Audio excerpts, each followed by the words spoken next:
Comrade മീഡിയയുടെ basic English grammar പഠന പരമ്പരയിലേക്ക് എല്ലാവർക്കും സ്വാഗതം. ഇന്ന് ഈ ക്ലാസ് കണ്ടക്ട് ചെയ്യുന്നതിന് നമ്മുടെ വിജിത എന്ന വിദ്യാർത്ഥി നമ്മളോടൊപ്പമുണ്ട്.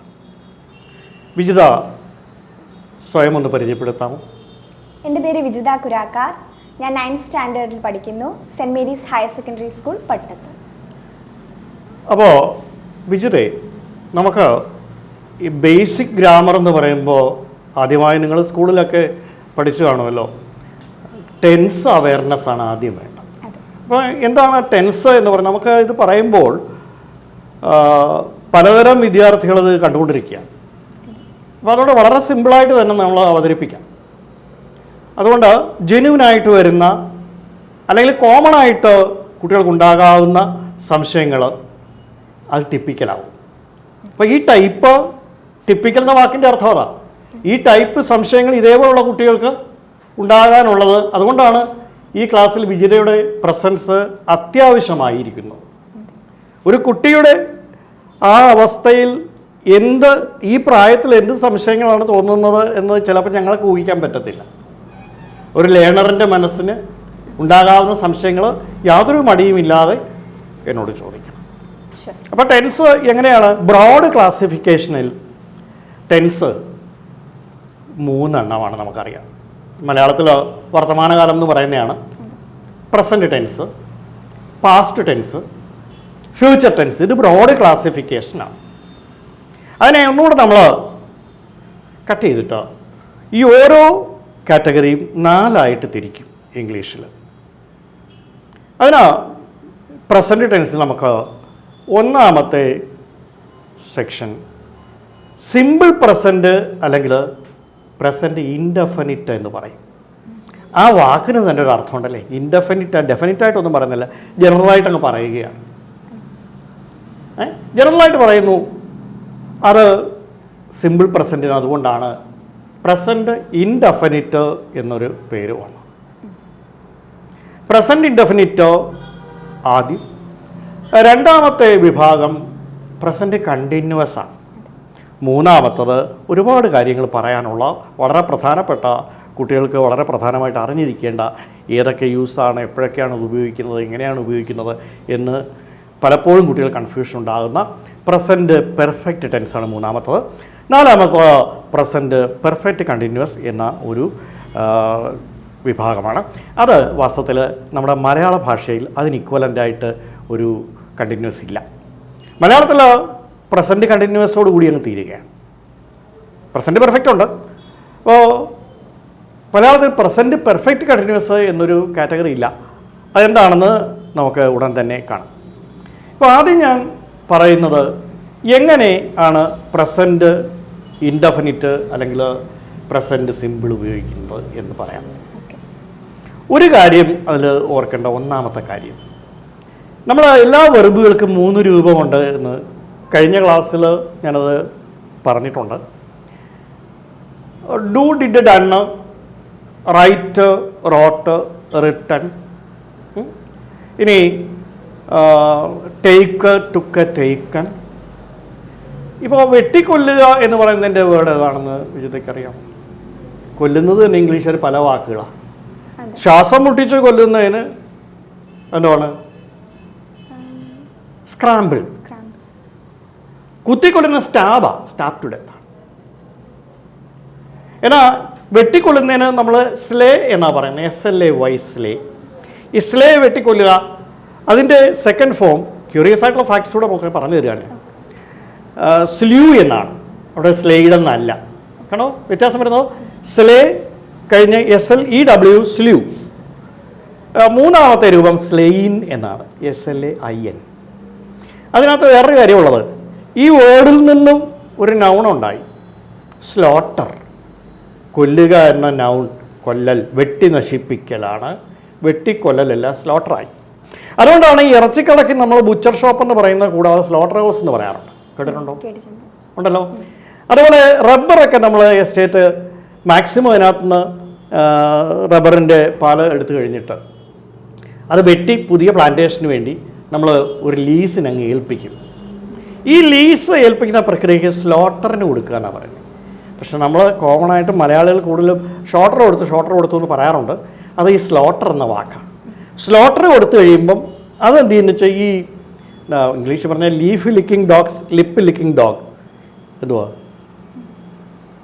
ഇലനക്കി നായയുടെ ചെറുനിക്ക് നായ എന്നൊരു പ്രോവർബുണ്ട്. അത് ഇംഗ്ലീഷിലാക്കിയപ്പോൾ ഞാൻ പറഞ്ഞത് leaf licking dogs lip licking dog എന്ന് പറഞ്ഞ പോലെ ഈ സ്ലോട്ടർ എടുക്കുന്ന ആൾ അതിനകത്ത് കുറേ കൂടെ പിഴിഞ്ഞെടുക്കും. ഒരു കൊല്ലം നമ്മളങ്ങ് കൊടുക്കുക. എന്നിട്ട് അത് വെട്ടി നശിപ്പിച്ച് ആ പ്രദേശം ആ ലാൻഡ് നമുക്ക് ക്ലീൻ ആക്കി തരുന്നു. ഇതാ അതിൻ്റെ ഉടമ്പടി. അപ്പോൾ ആ ഒരു കൊല്ലം കൊണ്ട് ഇയാൾ ഇതിനകത്തുനിന്ന് കുറേ ആ തടിയും വിറ്റ് കാശാക്കാം. അതിനകത്തുനിന്ന് കിട്ടാവുന്ന മാക്സിമം പിഴിഞ്ഞെടുത്ത് ആ റബ്ബർ പാല് വിറ്റ് പൈസ ഉണ്ടാക്കാം. അതായത് ഈ സ്ലോട്ടർ എന്ന് പറഞ്ഞു. അപ്പോൾ ഞാൻ വെർബിനെ കുറിച്ചാണ് ഇപ്പോൾ പറഞ്ഞു വരുന്നത്. ചില വെർബുകൾക്ക് 3 ഫോമും ഒരുപോലെ ഇരിക്കും. അതിൽ 1-2 വിജയ്ക്ക് പറയാമോ? എക്സാക്ട്ലി. Put, cut, hit. അതുപോലെ തന്നെ കഴിഞ്ഞ ക്ലാസ് ഞാൻ പറഞ്ഞതാണ്, എന്നാലും വിജിത കേൾക്കാൻ വേണ്ടി ഞാൻ ഒന്നുകൂടെ പറയുക. ബ്രോഡ്കാസ്റ്റ് ചെയ്യുക എന്ന് പറയും. പ്രക്ഷേപണം ചെയ്യുക എന്ന് മലയാളം. അതായത് ഓഡിബിൾ ആയിട്ടുള്ളതാണ് ബ്രോഡ്കാസ്റ്റ്. റേഡിയോയിൽ BBC-യിലൊക്കെ ബ്രോഡ്കാസ്റ്റ് ചെയ്യുക. അപ്പോൾ ഈ ബ്രോഡ്കാസ്റ്റിന് രണ്ടാമത് പറയുമ്പോൾ ബ്രോഡ്കാസ്റ്റഡ് എന്ന് പറയില്ല, സെക്കൻഡ് ഫോം ഇല്ല, ബ്രോഡ്കാസ്റ്റ് തന്നെയാണ്. ബ്രോഡ്കാസ്റ്റ്. അപ്പോൾ ഈ TV കൂടെ നമ്മൾ പ്രക്ഷേപണം ചെയ്യുകയല്ല. അതെന്താ ചെയ്യുന്നത്? മലയാളം നമ്മൾ അറിഞ്ഞിരിക്കണം.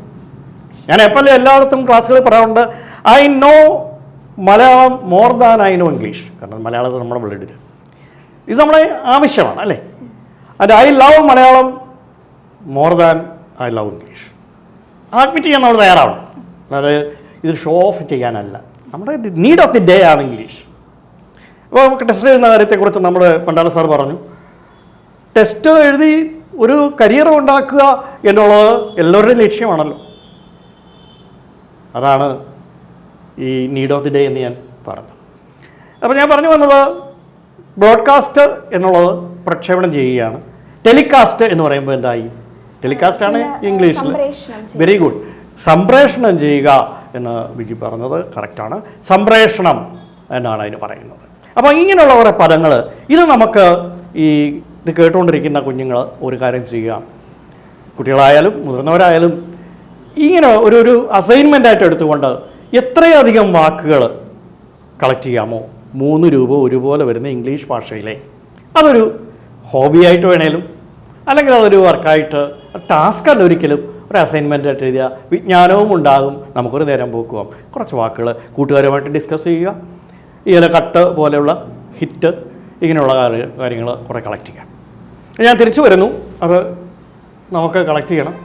എന്നിട്ട് ഒരവസരത്തിൽ നമുക്ക് കുറച്ച് ഇവിടെ വായിക്കുകയും ചെയ്യാം. ആ അസൈൻമെൻറ്റ് ഞാൻ വിജയയ്ക്കോട് തരികയാണ്. അനുസരിക്കുമല്ലോ? ഓക്കെ, തീർച്ചയായും. Okay, thank you. അപ്പോൾ നമ്മൾ 1ഉം 3ഉം ഒരുപോലെ ഇരിക്കുന്ന വെർബുകൾ നമ്മൾ പറഞ്ഞു. പക്ഷേ പ്രൊനൗൺസിയേഷൻ വ്യത്യാസം ഉണ്ടാകുന്ന ഒരു വെർബുണ്ട്. അതേതാണെന്ന് പറയാം. 3ഉം സ്പെല്ലിംഗ് കറക്റ്റാണ്, പ്രൊനൗൺസ് ചെയ്യുമ്പോൾ വ്യത്യാസം വരും. അത് read. Very good. Read, red 3ൻ്റെ സ്പെല്ലിങ് 6-7 തന്നെയാണ്. ഇനി 2ഉം 3ഉം ഒരുപോലെ വരുന്ന ഒരുപാട് വെർബുകളുണ്ട്. പ്രത്യേകിച്ചും ED ചേർത്ത് വരുന്ന വെർബുകൾ. അത് ഒരുപാട് നമുക്ക് അല്ലാതെ തന്നെ 2ഉം 3ഉം കോമൺ ആയിട്ട് ഒരുപാട് വരുന്ന ഒരുപാട് വാക്കുകളുണ്ട്. 2, 3. എന്നാൽ 1ഉം 3ഉം ഒരുപോലെ വരുന്ന ഒരു വെർബ് വിശദ പറയാൻ ശ്രമിക്കുക. 1ാമത്തെ രൂപവും അതായത് V1, V2, V3 എന്നാ ഇപ്പോൾ നമ്മൾ പറയുന്നത്. പണ്ട് ഞങ്ങളുടെ പഠിക്കുന്ന സമയത്ത് present form, past form, past participle form എന്നാണ്. ഇപ്പോൾ കുട്ടികളെ വരേണ്ടത് പാസ്റ്റ് പാർട്ടിസിപ്പിൾ എന്നൊക്കെ പറയും. അപ്പോൾ അതിനകത്ത് കാര്യമില്ല.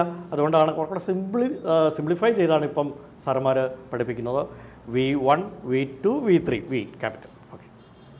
അപ്പോൾ പറയാമോ ഒരു വാക്ക്?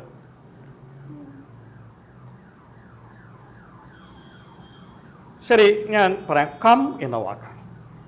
കം, കെയും, വീണ്ടും കം തന്നെയാണ്. അങ്ങനെ ഇംഗ്ലീഷിൽ കോമണായി നമ്മൾ ഉപയോഗിക്കുന്ന 4 വെർബുകളേ ഉള്ളൂ. കം എന്നുള്ളത് വരിക എന്നുള്ളത് എല്ലാവർക്കും അറിയാം. ഇനി ഓവർകം ചെയ്യും, എല്ലാ പ്രയാസങ്ങളും ഞാൻ ഓവർകം ചെയ്തു. Overcome, second overcome, third form overcome തന്നെ വരും. ഇനി ഒരെണ്ണം പറയാം, ബിക്കം. ഇപ്പം മൂന്നെണ്ണം ആയില്ലേ? ബിക്കം, ബിക്കെയും, വീണ്ടും ബിക്കം തന്നെ വേണം. ഒരെണ്ണം കൂടെ നമ്മളെപ്പോഴും ചെയ്യുന്നത്.